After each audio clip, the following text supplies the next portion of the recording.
TheSmartLocal.com. Hello. Have you ever lost anyone close to you?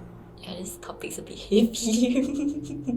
I think it is pretty inevitable that in life we will lose people that we are close to. When I was entering secondary school, my family felt that I no longer needed my helper that I had grown up with. She went back to Indonesia, and that was the last time I saw her. 2 years ago, my grandfather passed, and about a year, my grandmother passed away. I would believe that they both passed away due to old age. They lived quite a long life, about 85, 86 years old. I think throughout many years of school and life, our friendships and relationship will fade. But I think one of those that hit me most would be my first relationship, and ended because she had to move to another country. Yeah, I've lost a lot of people. Okay, I wouldn't say a lot, maybe less than 10. I think the family member that I've lost and had the most impact on my life was my grandma, grandpa, and the other grandma. What does this person mean to you? Why am I getting emotional so fast? I think I get emotional about her very quickly because I feel a bit guilty that I never expressed all my gratitude while I could before she left. And I think she means so much to me because she went through a lot with me. Yeah, I think she was a lot more important than I knew back then. I guess that was kind of the first and the only time I felt grandparents' love. Now that they have passed, I feel that things are not the same anymore. It has affected the way I interact with people, especially older folks. I'm still trying to cope with it. Many people know that first relationships has a lot of significance to somebody, and especially at that age when I was 18 years old, it was a very impressionable age, and through that relationship I had many of my firsts, and that helped to shape me into who I am today.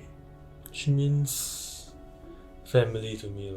I think even family members, I don't consider everyone as my family, but my grandma was really my family, and then she took care of me every day when my parents went to work. There was some point in time she was even more important than my mother. Do you have anything that you want to say to them that you never got to say? I miss them every day. When I see old people, I would think of my grandparents. Yeah. I think especially after 5 years, I had the chance to look back, and based on my new experiences, I have some new thoughts about the relationship that my 18-year-old self did not understand. Not anything in particular that I want to say to them that I didn't say. It's just that I wish I could continue saying what I used to say to them now, and not having to know that they've gone and I can't say the same things to them anymore. Yeah.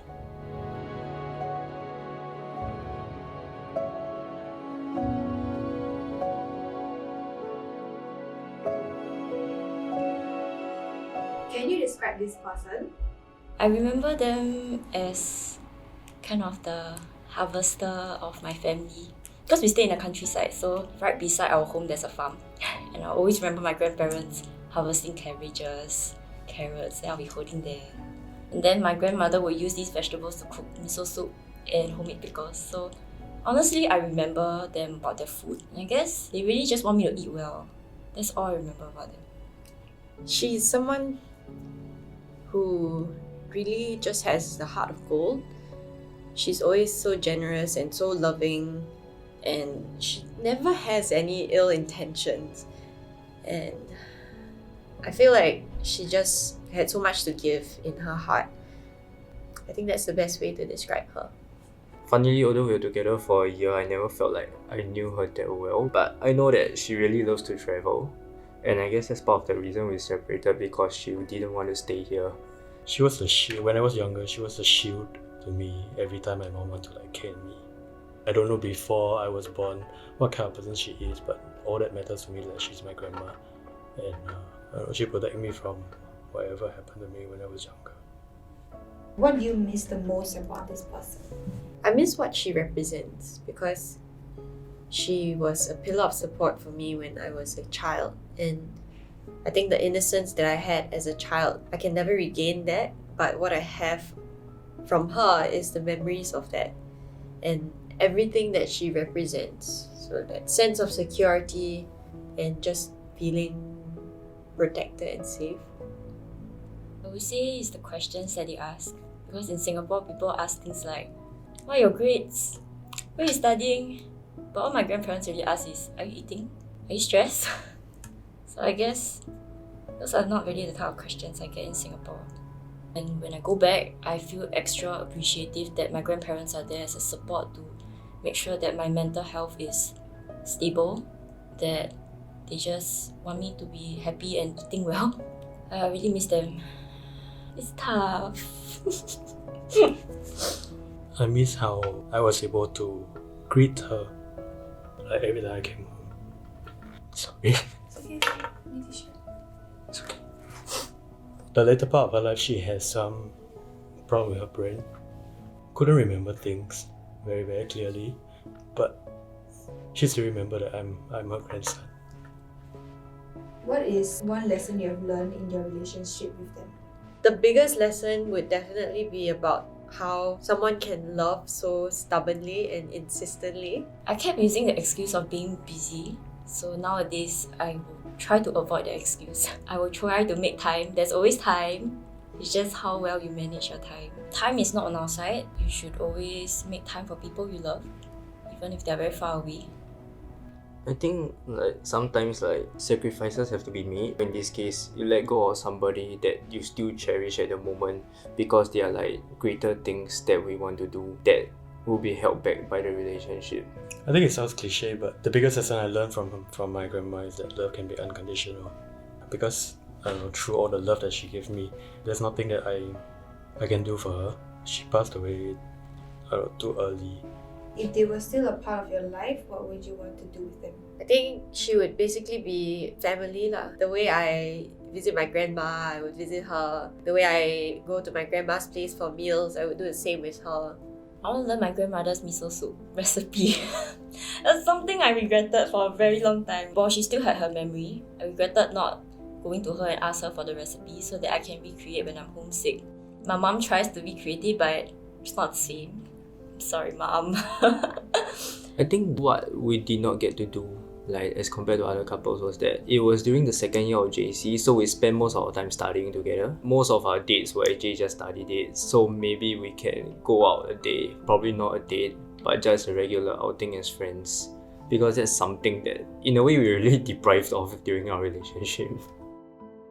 That means hi grandma in Vietnamese. How I wish I don't have to dedicate this letter to you or to grandpa or to anyone else that I love.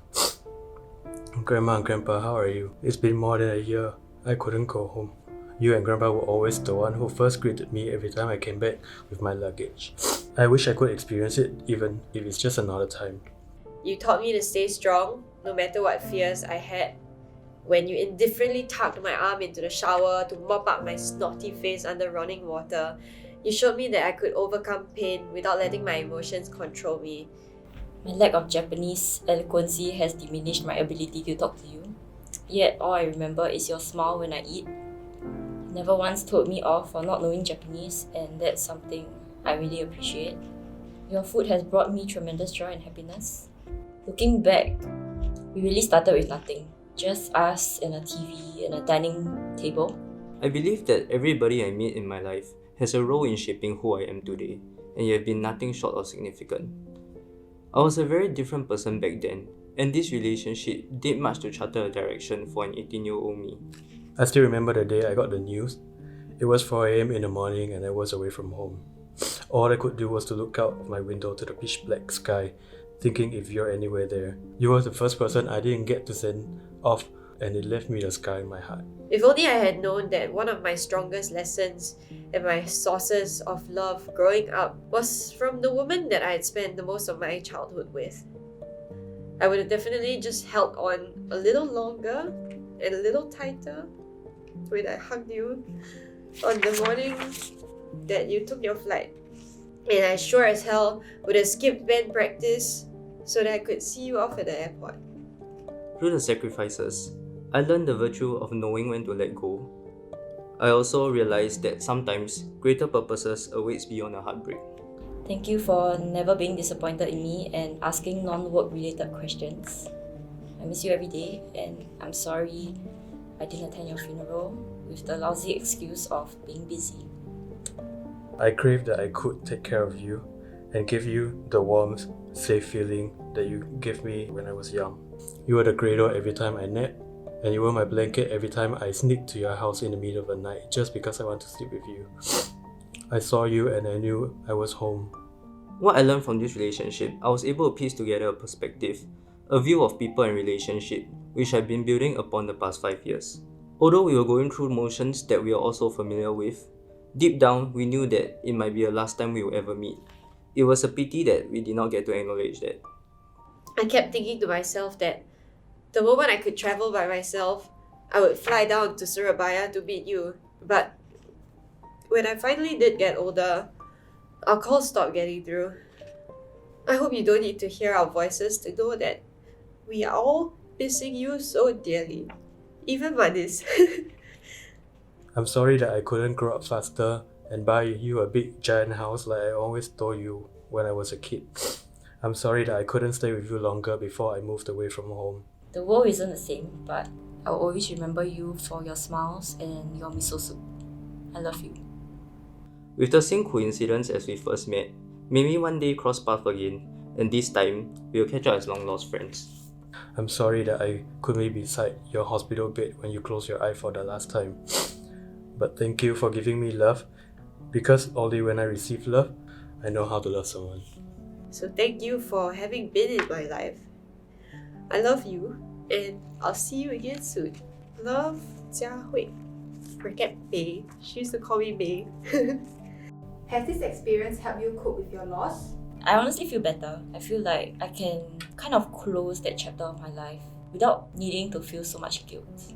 I think maybe this will be a new way of how I cope with loss in the future, whether relationships or friendships.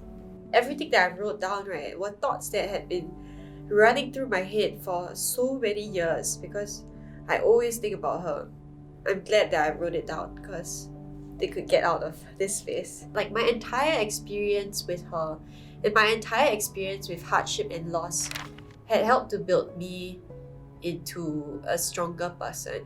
Because I never looked at this relationship this way, I always left it in like my past 18-year-old self view, a very simplistic, like a relationship that simply ended because we couldn't continue. But I didn't realize the impact that it has that I built upon for the past 5 years.